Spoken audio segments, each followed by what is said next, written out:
Big pass இந்த episode எல்லாரும் பார்த்திருப்பீங்க. நேற்று கண்டினியூ ஆன அதே டாஸ்க் வந்து இன்னைக்கும் போனது.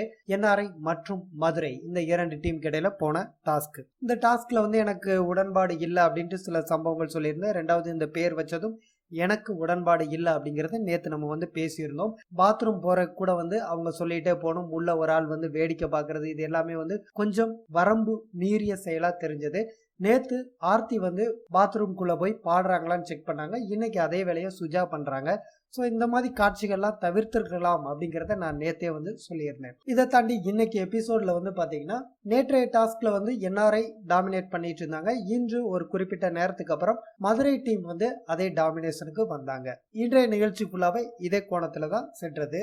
இதுல 3 சம்பவங்கள் மட்டும்தான் நடந்தது. ஒன்று, ஆரவ், ஆர்த்தி, காஜல் இவங்க 3 பேர் பேசிட்டு இருந்தது. ஆரவ் கிட்ட வந்து ஆர்த்தி வந்து கேக்குறாங்க, நீங்க 100 நாள் ஜெயிச்சுட்டு வெளியே போறப்ப ஓவியா உங்களுக்காக காத்திருக்காங்க, உங்களை பார்த்து ப்ரொபோஸ் திரும்ப பண்றாங்க அப்படின்னா என்ன ரியாக்ட் பண்ணுவீங்க அப்படிங்கிற அந்த கேள்வியை முன்வைக்கிறாங்க. இது ப்ரொமோல போட்டிருந்தாங்க. இதுக்கு என்ன ஆரோ பதில் சொன்னாருன்னு ப்ரொமோல போடல. அதுக்கு ஆரோ என்னன்னா, அதை பத்தி எதுக்கு பேசுறீங்க, அதை விடுங்க அப்படிங்கிற ரீதியில தான் பதில் சொல்றாரு. அவருக்கு வந்து ஒரு தெளிவான பதிலை அவர் வந்து இதுவரைக்கும் ஒரு தெளிவான பதிலை முன்வைக்கல. அதுக்கடுத்து உடனே வந்து காஜல் வந்து கேள்வி எழுப்புறாங்க, உங்க ஃபேமிலியே ப்ரோக்ராம் பார்த்துட்டு ஒத்துக்கிட்டாங்க அப்படின்னா என்ன பண்ணுவீங்க, கல்யாணம் பண்ணிக்குவீங்களா அப்படிங்கிற கேள்வியை முன்வைக்கிறாங்க.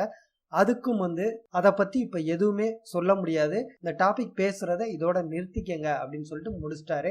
அவர் சைட்ல இருந்து மனசுல என்ன நினைச்சிட்டு இருக்காரு அப்படிங்கிற விஷயத்த முழுவதும் வெளிப்படுத்தல.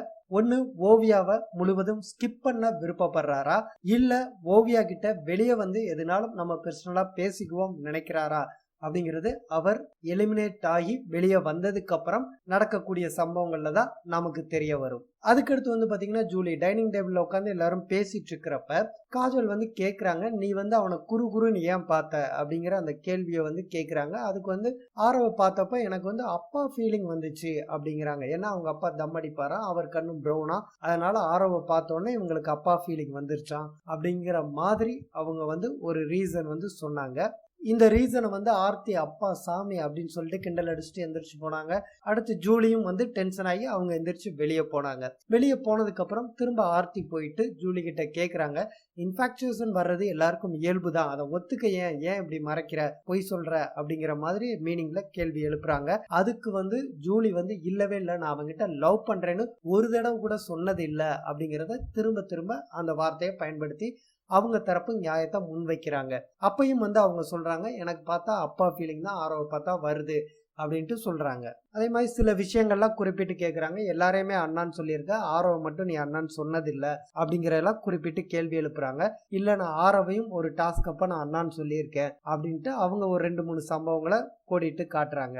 இறுதியா வந்து ஆர்த்தி வந்து சொல்றாங்க, உனக்கு ஆரோவை பார்த்தா அப்பா ஃபீலிங் வருதுன்னா நீ ஆரோவ் கிட்டே சொல்லியிருக்கலாம், உங்க கண்ணை பாக்குறப்ப எனக்கு எங்க அப்பா ஞாபகம் வருது அப்படிங்கறத நீங்க ஆரோவ் கிட்ட நேரடியா சொல்லியிருக்கலாம், ஏன் சொல்லல அப்படிங்கிற கேள்வி எழுப்புறாங்க.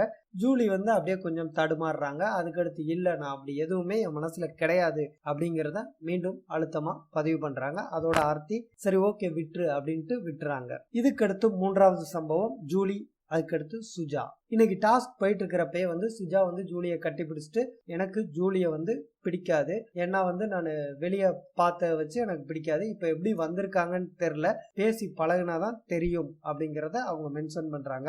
என்னதான் பிடிக்கல அப்படின்னாலும் அதை வந்து ஸ்ட்ரைட்டா வந்து ஜூலி கிட்ட வந்து இப்படி சொல்லியிருக்க கூடாது அப்படின்ட்டு பிந்து கிட்ட வந்து ஆர்த்தி வந்து ஃபீல் பண்றாங்க. ஏன்னா ஆக்சுவலா வந்து ஒருத்தரை கட்டி பிடிச்சு இதை மாதிரி வந்து உங்களை பிடிக்காது அப்படின்னு வீட்டுக்குள்ள இருக்கிறவங்க யாரையாவது சொல்லியிருந்தா இவங்க போனதுக்கு அப்புறம் அதன் மூலம் ஏதாவது பிரச்சனைகள் வரலாம். வீட்டுக்குள்ள இருக்கிறவங்க எல்லாருக்குமே வந்து பாத்தீங்கன்னா ஒருத்தர் பிடிக்காத அளவுக்கு எக்ஸ்ட்ரீமான விஷயங்கள் வந்து எதுவும் இல்லை. காஜலுக்கு மட்டும்தான் சுஜா வந்து பிடிக்கல, மற்றபடி எல்லாருமே வந்து ஓவரால் நார்மலா இந்த கேமை பத்தி புரிஞ்சுக்கிட்டனால அதுக்கு ஏத்த மாதிரி ஓரளவுக்கு எல்லாம் அப்படியே சுதாரிச்சு நடக்க ஆரம்பிச்சிட்டாங்க. இந்த சம்பவத்தப்ப ஜூலி கிட்ட வந்து சுஜா பேசணும்னு சொல்லியிருந்தாங்க இல்லையா, இந்த பேச்சுவார்த்தை வந்து இரவு நேரத்துல வந்து 2 பேரும் பேசுறாங்க, சுஜாவும் ஜூலியும் தனியா உட்கார்ந்து. அப்ப என்ன கேக்குறாங்க அப்படின்னா, ஓவியா வந்து இவங்க வயிற்று வலி அப்படின்ட்டு போய் இருந்தப்போ ஓவியா ஒரு கேரிங்கா போய் எல்லாம் இது பண்ணாங்க. ஆனா ஓவியா மேலே அந்த இஷ்யூவை வந்து திருப்பினாங்க. இத மாதிரி ஓவியா வந்து நம்மளை பிரிக்கிறதுக்காக நீ செத்தாலும் யாரும் கவலைப்பட மாட்டாங்க அப்படிங்கிற எல்லாம் சொன்னாங்க அப்படின்னு சொல்லிட்டு ஒரு இஷ்யூ கிரியேட் பண்ணாங்க இல்லைங்களா, அந்த விஷயத்த வந்து கேக்குறாங்க. அந்த பொண்ணு வந்து எவ்வளவு கேரிங்கா பண்பா நடந்துகிட்டது, அது மேல எப்படி உனக்கு சொல்ல மனசு வந்தது அப்படிங்கிற கேள்வியை முன்வைக்கிறாங்க.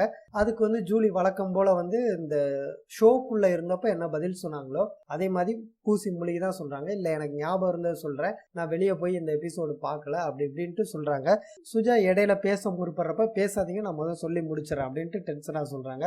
அப்புறம் வந்து பாத்தீங்கன்னா பழசு என்ன சொன்னாங்களோ அதுலயே கொஞ்சம் கொஞ்சம் சேஞ்சஸ் தான் இருக்கு. அதே விஷயத்தை தான் திரும்ப திரும்ப சொன்னாங்க. அதை நம்ம பேசணுங்கிற வேண்டியில பல தடவை நம்ம பார்த்த விஷயங்கள் தான். அதுக்கடுத்து இந்த கான்வர்சேஷன்லேயே ஜூலி இன்னொன்று மென்ஷன் பண்ணுறாங்க. என்னோட கேரக்டர் என்ன அப்படின்னா ஒரு விஷயத்த வந்து மசாலா கிசாலாலாம் போட்டு நான் வந்து பில்டப் கொடுத்தான் பேசுவேன், அதான் என் கேரக்டர் அப்படிங்கிறாங்க. அதை நீங்கள் மாற்றிக்கிட்டீங்களா திருத்திக்கிட்டீங்களா அப்படிங்கிற கேள்வியை திரும்ப கேட்குறப்ப அதுக்கு வந்து இவங்க பதில் சொல்ல, அது என் கேரக்டர், நான் அப்படிதான் இருப்பேன் அப்படிங்கிற மாதிரி ஜூலி திரும்ப அடிச்சு பேசுறாங்க.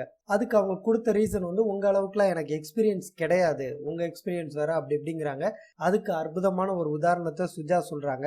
மரியாதை உண்மை அப்படிங்கிறது வந்து அனுபவத்துல வர்றது கிடையாது. நீங்க வந்து நர்ஸா இருக்கும்போது எவ்வளவோ பேருக்கு வந்து ஹெல்ப் பண்ணியிருப்பீங்க, எவ்வளவு பேரை கவனிச்சிருக்கீங்க. அப்ப கேரிங் மரியாதை இதெல்லாம் வந்து உங்களுக்குள்ள இருந்து வந்திருக்கணும். அது சின்ன வயசுல பேரண்ட்ஸ் வந்து சொல்லி கொடுத்து வர்ற விஷயம், எக்ஸ்பீரியன்ஸ்ல வர்ற விஷயம் கிடையாது அப்படிங்கிறத தெளிவா விளக்குறாங்க. அப்ப அவங்க கோவப்பட்டு என்னோட அப்பா அம்மாலாம் அப்படி கிடையாது, நல்லா தான் வளர்த்தாங்க அப்படிங்கிறாங்க. இறுதியா சுஜா வந்து நாளைக்கு வந்து ஜூலி வந்து ஜூலியா இருக்கணும் அப்படிங்கிற மாதிரி மீனிங்ல சொல்றாங்க. இன்னைக்கு எபிசோட் ஓவரால் வந்து பாக்குறப்ப இந்த சம்பவங்கள் தான் மெயினான சம்பவங்கள். இதுல நம்ம எதுவும் பேசுறதுக்கு ஒண்ணு இல்ல. சுஜா சொன்ன ஒரு விஷயம் வந்து முக்கியமான பாயிண்ட் என்ன அப்படின்னா மரியாதை உண்மை இந்த ரெண்டையுமே வந்து சின்ன குழந்தைகளுக்கு வளர்க்கும் போதே நம்ம கத்து கொடுக்கணும். ஒரு பெரியவங்களை வந்து பார்த்தா மதிக்கணும் அப்படின்ட்டு. இப்ப நமக்கு வந்து நம்மளோட மாமாவையோ அத்தையோ பிடிக்கல அப்படின்னா நம்ம அந்த குழந்தைகிட்ட அந்த மாமாவை வந்து திட்டு, அத்தையை திட்டு அப்படின்னு சொல்லிட்டு வயதில் மூத்தவங்க அவங்க அந்த வயது கூட மரியாதை இல்லாம திட்டு இத மாதிரி வந்து அந்த குழந்தை திட்டுறதை கேட்டு ரசிப்போம். இப்படி வர்றப்ப அந்த மரியாதையை கொடுக்கணுங்கிற அந்த பண்பு அந்த குழந்தைக்குள்ள மாறிடும். அந்த ஒரு விஷயத்த வந்து இன்னைக்கு மென்ஷன் பண்ணாங்க. அதே மாதிரி சின்ன சின்ன விஷயங்களுக்கு வந்து பொய் சொல்றப்ப அதை அப்பப்போ வந்து நம்ம அந்த குழந்தைகளுக்கு வந்து கண்டிச்சு நம்ம வளர்த்தோம் அப்படின்னா நாளடைவில் அந்த குழந்தைகள் வந்து ஒரு மெச்சூரிட்டி வர்றப்ப மிக ஒரு தெளிந்த ஒழுக்கமான ஒரு நபரா அந்த குழந்தை வந்து வளரும். அந்த விஷயத்த மென்ஷன் பண்ணாங்க. இதுதான் இன்னைக்கு எபிசோட்ல ஒரு முக்கியமான விஷயமா பட்டது. மற்றபடி வேற எதுவும் இன்று பெரிதாக இல்லை. மீண்டும் நாளை ப்ரோமோ ரிலீஸ் ஆனதுக்கு அப்புறம் சந்திப்போம். நன்றி.